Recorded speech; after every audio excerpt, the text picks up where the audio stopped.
முதலமைச்சர் சந்திக்கணும் கூட விட்டுறேன்.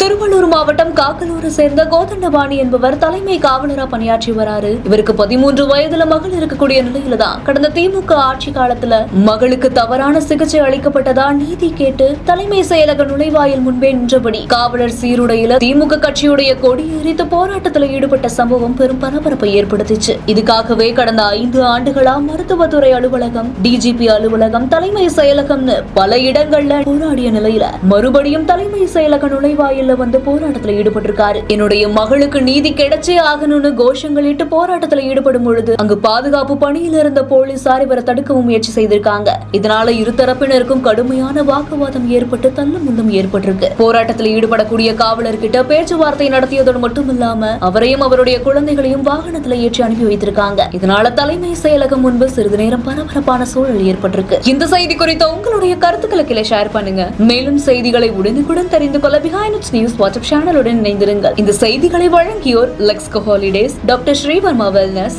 MCA pure garden club.